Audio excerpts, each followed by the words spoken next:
Mr. President, distinguished colleagues, I rise today on a matter of personal and collective privilege. Mahiya naman kayo. These are the very exact words uttered by the President 8 months ago. Yes, Mr. President, walong buwan na mula nang tumambad sa sambayanang Pilipino at sa buong mundo ang malawakang anomalya at korupsyon sa likod ng mga flood control projects. Pagkatapos ng 8 buwan, natukoy na ba kung sino ang mga walang hiya? Since the first Blue Ribbon hearing last August 19, 2025, the public has watched closely, anticipating the outcome of our inquiries and investigations. The demand for transparency and accountability did not subside. It has only grown louder. Despite the increasing public clamor for transparency and accountability, we are stuck in a maze of indecision and complacency, waiting for a report that has long been overdue. Mr. President, as early as December of last year, the minority submitted its observations, findings, and recommendations based on the initial 6 public hearings of the Blue Ribbon Committee and labeled it a minority report, for lack of a better term. Let me be clear, it was not intended to disrespect the committee nor the Senate as a body. Fully aware of the hearings on the flood control anomalies that had not concluded, and in the absence of a committee report, the public has long been waiting. The report was not filed with the Bills and Index, but coursed through the office of the Senate President, hoping for proper disposition. The minority report was initiated out of our solemn duty to the Filipino people who are eagerly awaiting and demanding for the Senate's decisive action on the nationwide flood control scandal. Our intention was clear from the outset: to uncover the truth, hold people accountable, and propose legislative measures that will finally dismantle the deeply entrenched corruption that characterize our infrastructure projects. Ladies and gentlemen of this chamber, the people have waited long enough. It has been 7 months since the first Blue Ribbon hearing. For far too long, the public have been agitated, disgusted, and tormented by the thought that more than 1 trillion pesos have been openly looted from the National Treasury. Yet to this day, no one has been held accountable except for the small fry. In several instances and interviews, the chairman of the Blue Ribbon Committee has said that a partial committee report is to be released. Last November 24, 2025, the chair stated in an interview, and I quote, "Magsasubmit kami ng partial committee report based on info so far gathered during the previous hearing." Natapos ang Disyembre 2025, walang report. Then on January 14, 2026, during the kapihan sa Senado, another statement was made that the report was still being drafted by his staff, even chiding them for being inept. Are we supposed to depend solely on the capacity and perhaps the willingness of our staff to produce a report that the Filipino people have been waiting for? A report that is not merely a formality but a duty we owe to the public we serve. It was out of exasperation that on January 20, 2026, we took it upon ourselves to formally release the minority report in a press conference to prevent the findings of our inquiry from being stalled while the public continues to wait for answers. Yet again, on January 26, 2026, the chairman once again said that BRC's partial committee report was almost finished. Mr. President, the minority report was not done half-heartedly, nor was it done out of disregard for this institution. It was done because the Filipino people have been waiting for this chamber to tell them what has been found. The submission of a minority report therefore served a simple yet necessary and urgent purpose: to let our people know that something has been done, at least from our side. Sadly, after the minority's press conference, said report was vilified without even the courtesy of reading it. The BRC chairman was even blunt when he said that the place for the minority report is the trash bin. Sa basurahan, a submission anchored in the same hearings, three of which he actually presided, the same resource persons, and the same affidavits. Masasabi ba niyang pangbasura lang din ang lahat ng iyon? Kung itatapon sa basurahan ang ulat na ito, hindi ba't para na rin nating itinapon ang lahat ng ebidensya kasama na ang dalawang privilege speeches niya na ginamit sa minority report? With due respect, the Senate was never meant to be a place where inconvenient findings are thrown into the trash bin just because they challenge the preferred narrative. The minority report exposes how ghost and defective blood control projects stem from systemic corruption embedded in the country's infrastructure planning, budgeting, and implementation processes. It unraveled a corrupt monitoring and quality control system that gave way to a normalized system of kickbacks, rigged bidding, and budget insertions involving lawmakers, DPWH officials, and favored contractors, even as it recommended comprehensive reforms through proposed measures to address the issues across all stages of project implementation. Finally, the minority report raised serious concerns about veering away from the initial course of investigation, from pursuing major perpetrators to selective summoning of witnesses, intimidation or discrediting of whistleblowers, and the failure to summon key political figures. This shift will undermine public trust and weaken the truth-seeking function of the Blue Ribbon Committee. As we have witnessed, after the testimony of ex-Marine Sergeant Orly Gutesa, there has been a month-long halt in the investigation, giving the persons mentioned by him, John Paul Estrada and Mark Tiksay, to flee the country to parts unknown. The resignation of BRC chairman that followed already changed the narrative. Gutesa, the only witness who connected the money trail from Saldico to Martin Romualdez, was painted to have faked his notarized sworn statement. Siya pa ang tinakot kasuhan ng falsification of public documents at perjury. To rectify this, Mr. President, I just filed a disbarment complaint against Attorney Espera and administrative complaint against Executive Judge Season of Manila RTC. Meanwhile, on February 11, 2026, my office received what appears to be a draft report from the Blue Ribbon Committee, which can only assume to have originated either from the chairman's office or from the Blue Ribbon Committee which he chairs. What was transmitted to us, Mr. President, was a link to a PDF document bearing a watermark OS Marcoleta across each and every page. Yet the said partial report does not bear the signature of the chairman, a formality ordinarily expected of any report issued by a committee, particularly from the Blue Ribbon Committee. Given the circumstances, the status of the Blue Ribbon partial report is unclear, and it could easily be disowned or disavowed at a later time. In light of this, Mr. President, guidance is respectfully sought on how such a document should be properly regarded by this body. The same people were hell-bent on criticizing the manner by which the minority report was submitted, yet they have no qualm circulating a supposed committee report in a manner that lacks even the most basic formalities expected of an official document of this institution, maybe because of the following observed weaknesses.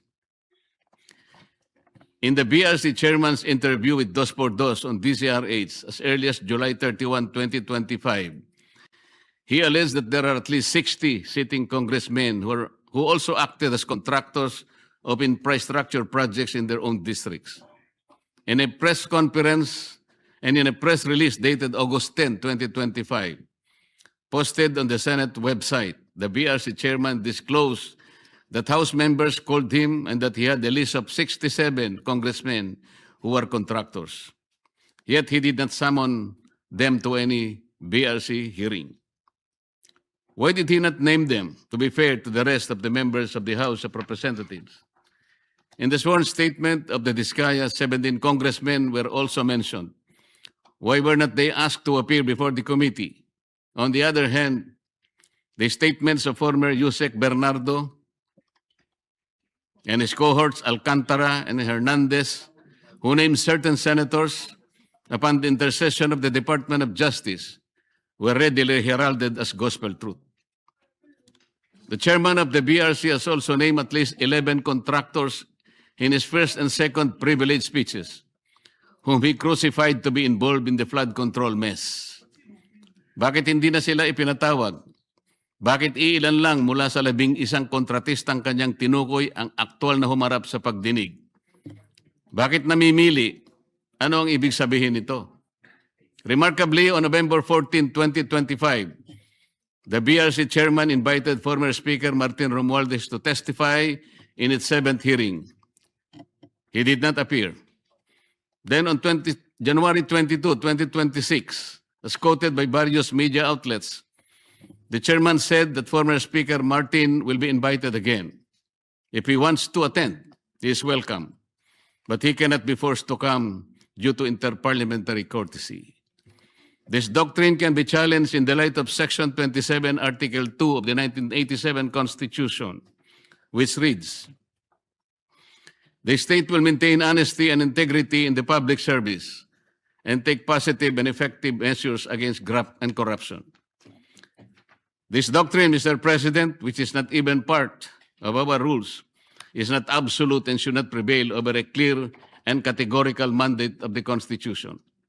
The members of Congress have no immunity from investigation, subpoena, or public scrutiny. If anything, those who occupy the highest offices in the government must be the first to answer, not the last to be asked.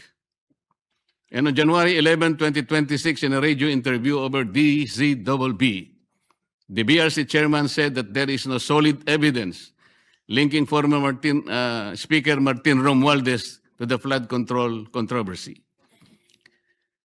This is deeply troubling not only for what was asserted, but for what was prematurely concluded because the records of the hearings clearly reveal otherwise. First, Gutesa, who appeared and categorically linked him to the controversy. Second, Saldico, in his several video feeds, identified him and others as the principal actor of this most despicable scandal. Third, at least 2 out of the 17 congressmen in Diskaya's list reportedly referred to Martin Romualdez. Sa mga unang pagdinig ng Blue Ribbon Committee sa ilalim ng pamumuno ng kasalukuyang chairperson, iminungkahi ko po, Ginoong Pangulo, na anyayahan din si dating Governor Luis Chavez Singson na nagpahayag din ng kahandaan at kagustuhan na dumalo upang tumistigo sa mga flood control projects sa Ilocos. Wala rin pong nangyari, Ginoong Pangulo. We are now seeing a clear pattern in this mambo-jumbo that whenever a witness points to former Speaker Romualdez as being linked to the controversy, the credibility of that witness is quickly placed in question. In an ambush interview at the Senate on November 14, 2025, by various media outlets, the BRC chairman clarified that a remote sworn testimony will be allowed only if Saldico appears before Philippine Embassy or Consulate, and a request for a Zoom meeting under oath will be valid. First, Saldico fears for his life and therefore he cannot go to any Philippine embassy. Kung si Gutesa nga ay bigla na lang naglaho na parang bula. Sa halip na suportahan at pakinggan ang mga naglalantad ng katotohanan, sila'y pinababayaan at nailalagay pa sa panganib. Second, the statement is incorrect because under the Apostille Convention, which the Supreme Court already implemented under OCA Circular number 210-2023, Saldico can take his oath before any commissioned notary in Portugal or elsewhere in Europe. He doesn't have to do it before a Philippine consular office. All he has to do is for his sworn statement to be apostilled in that foreign country, and it will have the effect of a statement sworn before a Philippine consulate. In the 8th hearing on January 19, 2026, the BRC chairman stated, let me emphasize the point, or one point. We always go wherever or where the evidence leads us. We do not target any particular person, nor do we have the intention to cover up for anybody. If that is truly the guiding principle of this investigation, Mr. President, then several matters should have been highlighted and pursued with equal vigor. For instance, on November 18, 2025, he made a revelation during the plenary debates of the 2026 budget on general principles in the presence of DBCC officials. Sinabi niya na base sa usapan nila ni Yusek Bernardo, meron siyang may mga taong nagne-name drop sa Pangulo, tulad ni na Yusek Adrian Bersamin at Yusek Traigib Olaybar, na nagutos kay Saldico na ipasok sa BICAM yung insertions ng 100 billion. Panoorin po natin ang video, Mr. President.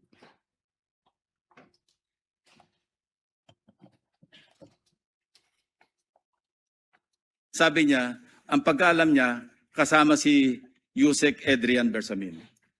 8 billion pesos, Mr. President, in at least 10 deliveries. The modus that yung arrangement nila is, may tigisa silang armor van. May armor van si Yusek Olaybar, may armor van siya, magpapark sa basement ng Diamond Hotel, darating yung van driven by Olaybar, and possibly, sabi niya, hindi siya sigurado, and possibly along with Adrian Bersamin. Bakante yung armor van, ipapark, idadrive yung isang van na puno ng pera. Ranging from 800 million hanggang 2 billion. Umabot ng 2 billion only because sometime in March, yung kanyang date na sinasabi from, I think, March hanggang April, yung delivery. Very good nga raw siya, sabi ni Yusek Olaybar, kasi nakakapag-deliver. Ang biggest kasi naipon, because March 11,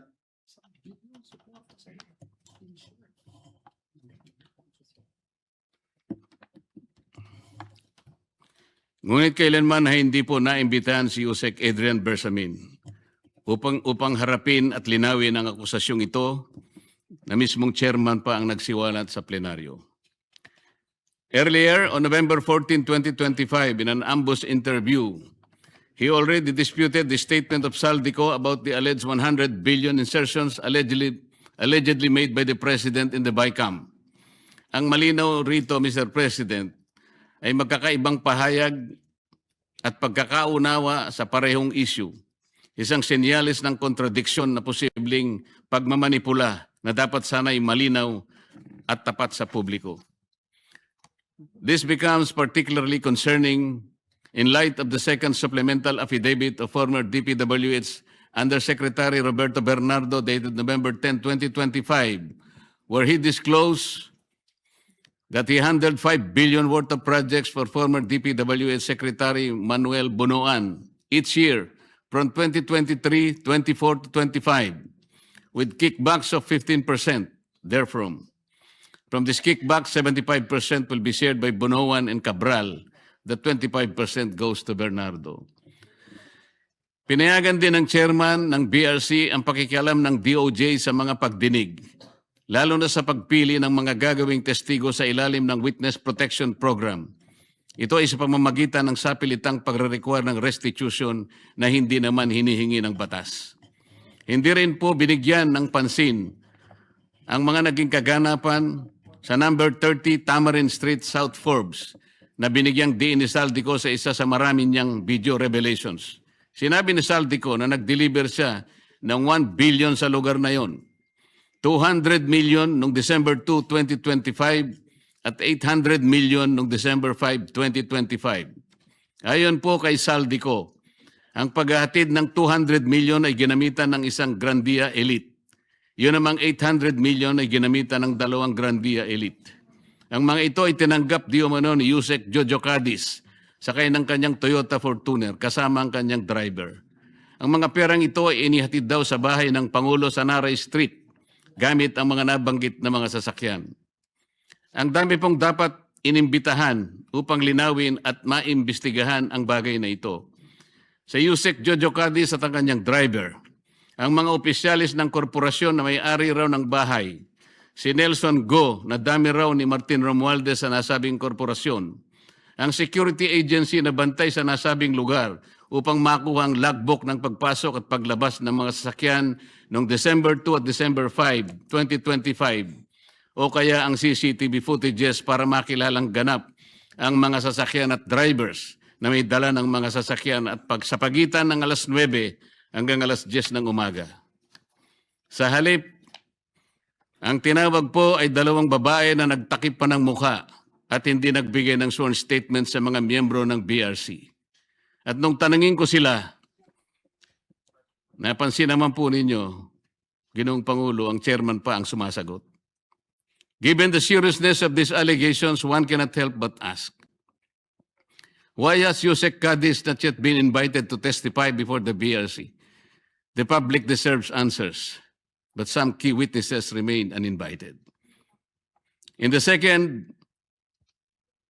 same second supplemental affidavit of Bernardo, he further alleged that at least 5 cabinet secretaries and several undersecretaries had allocables recorded in what has come to be known as the Cabral files. On December 27, 2025, in a radio interview over DWIC, the BRC chairman echoed Bernardo's statement. At least 5 cabinet secretaries and some undersecretaries had allocables amounting to billions in the controversial 2025 budget. But the only names revealed were former DPWH Secretary Manuel Bonoan and former Executive Secretary Lucas Bersamin. Who are these other unnamed secretaries? And were they the same secretaries referred to by Bernardo in his second supplemental affidavit? We may never know because they were never invited in any of the proceedings, despite the chairman's apparent knowledge of who they were. So one cannot help but wonder if the chairman himself knew about their identities and their involvement in this whole mess. Why were they not summoned in the succeeding Senate investigations? Why were certain individuals being shielded from scrutiny? Is there someone up there who would have been implicated or whose name would have been inevitably exposed had they been made to appear before the Senate? Mr. President, the matter does not end here.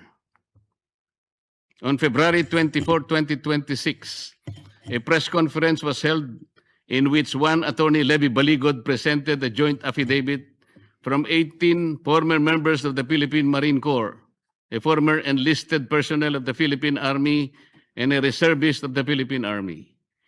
The affidavit alleges that they were involved in the delivery of maletas filled with cash to various recipients, purportedly under the orders of Saldico. Sila po ay nagpahayag ng kanilang mga nalalaman tungkol dito sa malupit na pandarambong sa Kaban ng Bayan. Nabanggit nilang muli ang 30 Tamarind Street sa South Forbes Park, gayon din ang 14 at 41 Nara Street. Nabanggit din ang opisina ni Saldico sa House of Representatives at bahay daw sa Aguado sa harap ng Malacanang.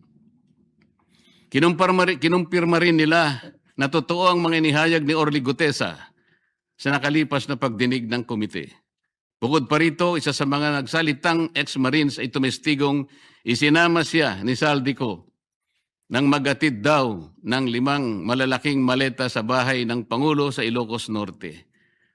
Ayon sa kanyang pahayag, si Congressman Sandro Marcos pa umano ang tumanggap ng pera at ilang oras lamang ang lumipas ay dumating rin daw ang Pangulo at ang unang ginang. Pero ano po ang ginawa ng chairman ng BRC? Sa halip na iharap sa taong bayan at diretsahang tanungin sa kanilang mga pahayag, kahagad na pinag-alinlanganan ang kanilang kredibilidad. Bago pa man masuri ang kanilang salaysay sa harap ng Senado, tila nabuo na ang isang konklusyon sa mismong chairman na dapat sana ay siyang magsiyasat nito. Ipinagkibit-balikat na lamang ang kanilang mga salaysay nang hindi man lang binigyan ng oportunidad na sumagot sa mga konklusyon at teorya. Kung ang kanilang mga pahayag ay hindi kapani-paniwala, lalong nararapat na sila'y paharapin sa isang formal at pagdinig upang doon mismo masubok ang kanilang inihayag. Ang chairman po ba ng BRC ang dapat magpasya kung sino ang dapat ipatawag sa pagdinig kung 20 ang bilang ng miyembro ng Blue Ribbon Committee? Nakonsulta po bang isa-isa ang mga miyembro ng BRC?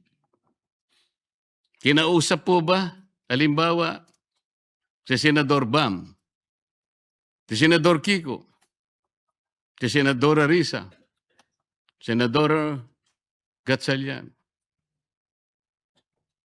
Nagkaroon po ba ng caucus? Nagkaroon po ba ng hearing man lang? Para pagpasyan po ang napakalaking bagay nito, Mr. President. Mr. President, sila ay matapang na nagsalita at handang tumestigo ayon sa kanilang nakita. Saksi sila sa kung saan at kanino dinala ang limpak-limpak na perang nakapaloob sa mga maleta, mga kahon at iba pang mga sisidlan na kanilang ginamit. Ano bang patunay pa ang dapat nilang ilabas para lamang sila'y inyong umpisahang pakinggan? O baka gusto nilang ang maliit pa ang magsalita? Hindi raw kapani-paniwala.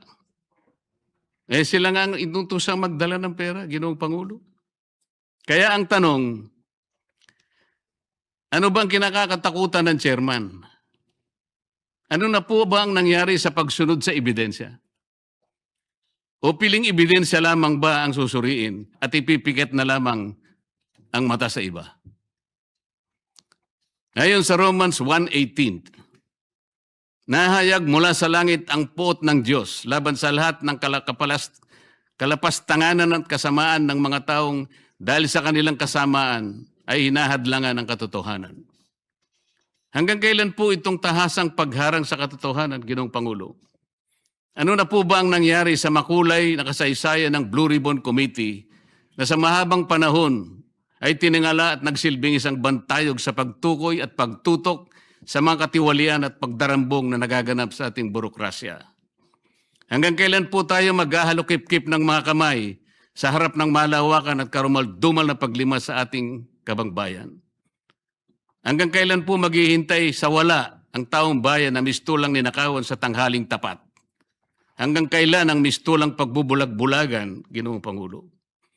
Hanggang kailan po magtitiwala sa atin ang taong bayan na nandito tayo para proteksyonan ang kanilang kapakanan? Hanggang kailan po natin sila mapapaniwala na makakagawa pa tayo ng mabuti para sa kanila? Hanggang kailan po kaya ang pagmamaang-maangan, Ginoong Pangulo? Naghanap po ng kasagutan ang mga mamamayan. Hindi po bukas, hindi po sa makalawa. Ngayon na po, Ginoong Pangulo. Kasihan nawa ng Diyos ang ating bansa. Maraming salamat po, Ginoong Pangulo.